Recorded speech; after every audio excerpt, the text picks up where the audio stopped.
जैद हामिद साहब भी मौजूद हैं। वैसे तो नॉर्मली हमने उनसे गुफ्तगू करनी है, बड़ी इंपॉर्टेंट गुफ्तगू करनी है आगे सिक्योरिटी के मामलात पर, लेकिन पीएसएल में भी सिक्योरिटी के जो मामलात हैं उनसे उनका पॉइंट ऑफ व्यू जानते हैं। बहुत शुक्रिया सर आपके कीमती वक्त का। आप ये फरमाइएगा, जिस सिक्योरिटी में पीएसएल का 5 मार्च को होने वाला फाइनल मैच अरेंजमेंट हुई हैं, इस सिक्योरिटी के बारे में आप क्या कहेंगे? इस मैच के बारे में आपका व्यू पॉइंट क्या है? देखो यार, सिलसिला ये है कि पाकिस्तान आज से नहीं, कोई 15 साल 16 साल से हालत जंग में है ना, और उसके बावजूद एक वक्त था कि जब हम डिफेंसिव पे थे, यानी हत्ता के टू एन एक्सटेंट कि हमने अपना नेशनल डे 23 मार्च की परेड भी कैंसिल कर दी इस खौफ से कि इसमें दहशतगर्दी का अंदेशा है। और इससे बड़ी जिल्लत मुल्क के लिए कोई नहीं हो सकती, इससे बड़ी शिकस्त कौमी तौर पर आप तस्लीम कोई नहीं कर सकते कि आप अपने कौमी दिन की परेड कैंसिल कर दें, जो इज्जत का एक सवाल होता है किसी कौम के लिए। लेकिन उसके बाद इन तमाम हालात के बावजूद जनरल राहील के दौर में एक ब्रेव स्टेप लिया, 23 मार्च की परेड दोबारा शुरू कराई गई और पूरी दुनिया से दुश्मनों के खतरात थे कि उस पर हमले किए जाएंगे, लेकिन आर्मी ने सिक्योरिटी मैनेज की। आपने ये देखा कि अभी इको की समिट हुई, पूरी दुनिया से पर पूरे खित्ते से 7-8 सरबराह मुमलिकत यहाँ पर आए, आपने सिक्योरिटी मैनेज की। ये कौमों को करना पड़ता है, यानी जंग हमने एपीएस के बच्चों को ज़िबा होने के बाद पूरे पाकिस्तान में स्कूलों को बंद नहीं कर दिया ना, हालांकि हर रोज थ्रेट आता है कि हमारे स्कूलों पे हमले किए जाएंगे। ये एक जंग है, एक प्रोसेस है, कौमों को इसमें से गुजरना पड़ता है। अगर पीएसएल यहाँ कराया जा रहा है तो ये मैं समझता हूं कि ये बड़ा पॉजिटिव स्टेप है। आप एक सिग्नल दे रहे हैं दुनिया को और दहशतगर्दों को और दुश्मनों को कि हम मार खा सकते हैं, हमें चोट लग सकती है, लेकिन हम बेगैरत नहीं है, हम बुज़दिल नहीं है, हम स्टैंड लेंगे।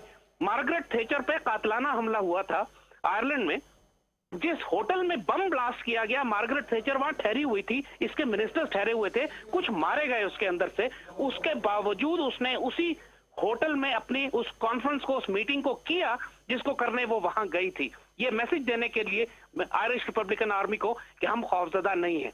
ये मैटर करती हैं ये बातें। तो जहां तक सिक्योरिटी का ताल्लुक है, ज़ैद हामिद साहब, ये तो हम पीएसएल की बात कर ली और आपका पॉइंट ऑफ व्यू भी आ गया, साथ रसूल साहब भी हमारे साथ मौजूद हैं, लेकिन अब कुछ बात करते हैं कुलभूषण जाधव पर। देर आए दुरुस्त आयत कहें क्या कहें, लेकिन हुकूमत की जानिब से अब थोड़ा सा कुलभूषण जाधव को दहशतगर्द तस्वुर करना शुरू कर दिया गया है। जरा इस पर एक पैकेज देखिए, फिर मजीद इस पर बात करते हैं।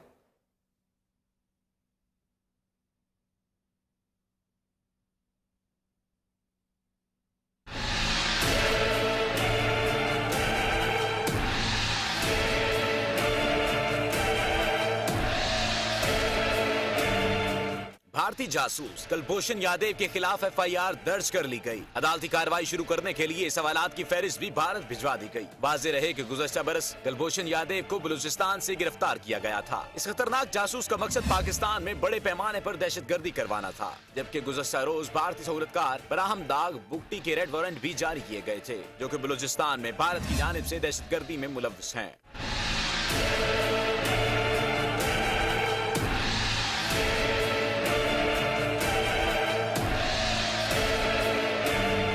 सरताज अजीज ने कहा है कि साबित हो चुका है कि भारत के रियासती अदाकार पाकिस्तान में दहशतगर्दी में मुलव्वस हैं। उन्होंने ये भी यकीन दिलवाया कि पाकिस्तान का मौक़िफ़ तस्लीम किया जा रहा है, लेकिन अब देखना ये है कि हुकूमत की जानिब से इस मामले को संजीदा लिया जाएगा या रेमंड डेविस की तरह रेड कारपेट देखकर भारत के हवाले कर दिया जाएगा।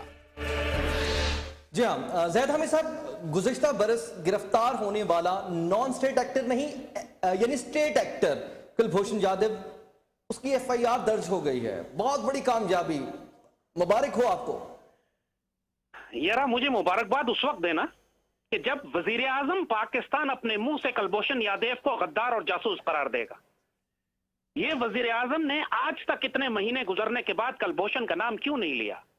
और जब ये आपका एक नैरेटिव होता है कि जब प्राइम मिनिस्टर एक सख्त है, उस पर सख्ता तारी है, उस पर फालिज तारी है, वो जबान से उसके अल्फाज नहीं निकल रहे, तो उसके बाद आपको ये मालूम होता है कि ये जिस तरीके से डॉन लीग्स के मामले पर प्राइम मिनिस्टर उन सारे मामलात को, उस सारी शवाहिदात को छुपाने की कोशिश कर रहा है, उस तरीके से कुलभूषण के मामले में भी, जैसे आपने कहा, रेमंड डेविस वाला ये कोई काम करने जा रहे हैं। मुझे कतन इस हुकूमत से कोई उम्मीद नहीं है। वज़ीर आज़म तो हो सकता है अगले हफ्ते रहे ही नहीं, अगर सुप्रीम कोर्ट का फैसला इसके खिलाफ आ जाए, इसका पूरा खानदान सारी जिंदगी के लिए डिस्क्वालीफाई हो सकता है। ये इनकी तो ये हालत, ये असलियत है। इसके बावजूद इनसे ये तवक्को करना कि ये पाकिस्तान के मफादात का दिफा करेंगे। इस वजीर आजम पे कत्ल के मुकदमात हैं, करप्शन के मुकदमात हैं। हमारे साथ साद रसूल साहब भी मौजूद हैं, उनसे उनका पॉइंट भी ले लेते हैं। अच्छा साद रसूल साहब, अभी जैद हामिद साहब ने बड़ी खूबसूरत बात की। उनका ये कहना था कि मुझे मुबारकबाद उस वक्त देना जब वजीर आजम पाकिस्तान कुलभूषण जाधव को गद्दार कहेंगे। आप को यकीनन इल्म में होगा, आज सेनेट में एतजाज अहसन साहब ने कहा है कि मैं 50,000 रुपए दूंगा अगर वजीर आजम पाकिस्तान कुलभूषण जाधव के हवाले से लबकुशाई करें। क्यों लबकुशाई नहीं कर रहे? साबित हो चुका पाकिस्तानियों को कत्ल करने वाला वो शख्स है, दहशतगर्द है, हजारों लोगों को मार चुका है, खून की नदियां बहा चुका है। जी मैं जाहिद अहमद, मैं ये बहुत सी चीज़ों से उनसे हामिद साहब से एग्री नहीं करता, लेकिन इस बात के ऊपर हमारा बिल्कुल एग्रीमेंट है। पीएमएलएन की गवर्नमेंट ने जितना ज्यादा फेलियर इंडिया की हिपोक्रेसी को और इंडिया के पाकिस्तान के अंदर रॉ के एलिमेंट्स की इन्फिल्ट्रेशन को, ख्वाह वो हमारे ईस्टर्न बॉर्डर से हो, ख्वाह वो फंडिंग से हो, ख्वाह वो अफगानिस्तान के अंदर उन अनासिर की फंडिंग से हो जो कि पाकिस्तान के अंदर काम करें, उसको हमारा एक फॉरेन पॉलिसी का, पीएमएलएन की गवर्नमेंट का फॉरेन पॉलिसी का सबसे बड़ा फेलियर ये है कि इंडिया के हकीकी चेहरे को इंटरनेशनल कम्युनिटी के ऊपर नहीं ला सके, आज तक नहीं ला सके। बेशतर इसके कि प्राइम मिनिस्टर साहब ने एक अटेम्प्ट की यूनाइटेड नेशंस के अंदर एक डॉसियर प्रेजेंट करने का इंडिया के खिलाफ, उस सब के बावजूद पब्लिक ओपिनियन, इंटरनेशनल ओपिनियन आज ये है कि इंडिया एक पीसफुल स्टेट है, वो इंटरफेरेंस नहीं कर रहा, और पाकिस्तान एक टेररिस्ट स्टेट है जो कि इंटरनल टेररिज्म भी कर रहा है और दीगर टेररिज्म भी कर रहा है। कुलभूषण यादव पाकिस्तान की फॉरेन पॉलिसी का शायद 1971 के बाद पाकिस्तान की फॉरेन पॉलिसी का सबसे बड़ा फेलियर है। इसलिए फेलियर है कि ये इनएक्शन का फेलियर है। यहां पे हमारे पास ठोस सबूत मौजूद हैं। इंडिया के पास जब रत्ती का भी सबूत मौजूद ना हो तो वो ढंडोरा पीटते हैं कि हर चीज पाकिस्तान ने की। हमारे पास ठोस सबूत मौजूद हैं। हमने यहां तक कि अभी आपने पिछले दिनों, क्योंकि हम इंडिया की बात करें, हमने पिछले दिनों देखा कि ये भी रिपोर्ट रिलीज हुई कि जो जमातुल अहरार की वेबसाइट थी जिसके ऊपर वो अपने मैसेजेस और पब्लिक नोटिफिकेशंस दे रहे थे, वो चेन्नई से ऑपरेट हो रही थी। इस सब के बावजूद पूरी इंटरनेशनल मीडिया के अंदर इस तरह की कोई खबर नहीं पहुंची। ये सिर्फ हमारे डोमेस्टिकली हमने इसके ऊपर थोड़ा सा ढंडोरा पीटा। हुकूमत का, वजारत खारजा का, पीएमएलएन की गवर्नमेंट की ये रिस्पॉन्सिबिलिटी है कि अगर पाकिस्तान की अवाम का कोई दुश्मन है जो कि रॉ है, अगर पाकिस्तान की अवाम के किसी ने कत्ल किया जो कि रॉ ने किया, अगर पाकिस्तान की सलामती का कोई मुस्बत दुश्मन है जो कि रॉ और इंडिया है, तो उसको एक्सपोज किया जाए, खास तौर पे जब सबूत हो। और कुलभूषण यादव के ऊपर साइलेंस पाकिस्तान की गवर्नमेंट का, प्राइम मिनिस्टर से लेकर नीचे तक का, और खास तौर पे साहब एक बड़ा इंपॉर्टेंट क्वेश्चन है। जैद हामिद साहब हमारे साथ मौजूद हैं, उनसे भी बल्कि बात पहले कर लें।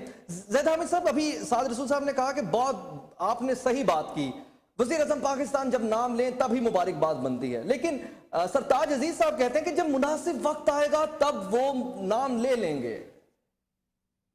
देखिए, फरिश्तों की एक कहावत है और बड़ी सख्त कहावत है कि तुझे गरीब तो अल्लाह ने बनाया है, तुझे बेगैरत किसने बनाया है।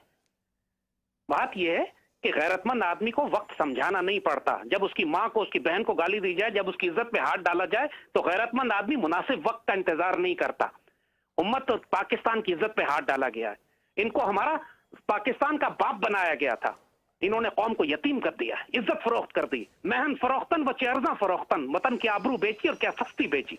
नंगे मिलत, नंगे कौम, नंगे दीन, नंगे उम्मत की आबरू। अब क्या कहें इनको। मुनासिब वक्त आएगा तो ये बयान देंगे, इन्ना लिल्लाहि व इन्ना इलैहि राजिऊन। दुश्मन हमले पे हमला किया चला जा रहा है, हमारी इज्जत तबाह बर्बाद करके रख दी। 1 लाख मुसलमान शहीद हो गए, इनके मुंह से भारत का, कुलभूषण का नाम नहीं निकलता। मुनासिब वक्त का इंतजार कर रहे हैं। नाउजुबिल्लाह, जब अखंड भारत बन जाएगा तब नाम लेंगे। बहुत शुक्रिया जैद हामिद साहब, वक्त बहुत कम है, बहुत ख्वाहिश थी मजीद भी आपसे इस हवाले से बात करते।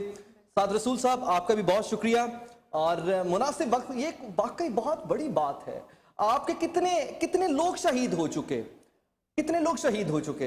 ये बलूचिस्तान से गिरफ्तार हुआ, बलूचिस्तान के अंदर हालात रॉ के कैसे थे, कराची के अंदर इसका नेटवर्क था, लाहौर के अंदर से किस तरीके से लोग पकड़े गए, एक नेक्सस था जो कि टूट चुका है। लेकिन हमारे हजारों लोग शहीद हो गए हैं और वजीर आजम पाकिस्तान के कुलभूषण जाधव के नाम ना लेने की वजह से इंतहाई संगीन और इंतहाई तशवीशनाक किस्म के सवालात उठ रहे हैं। और खासतौर पर सरताज अजीज साहब ने जो कहा है कि मुनासिब वक्त, कितनी शहादतों के बाद न जाने ये मुनासिब वक्त आएगा। बिल्कुल न जाने ये कब मुनासिब वक्त आएगा। यहाँ वक्त हुआ एक ब्रेक का।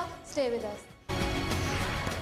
Welcome back. बढ़ेंगे बिग फाइव की जानिब। आपको बताएं कि शौक का कोई मोल नहीं है। जी हां, पाकिस्तान सुपर लीग की बात की जा रही है। पाकिस्तान सुपर लीग का फाइनल देखने के लिए हर मन चला कुछ ना कुछ दांव पे लगाने के लिए तैयार है। कोई मोटरसाइकिल बेच रहा है तो कोई कुछ कर रहा है, लेकिन एक बच्चा जो 3 दिन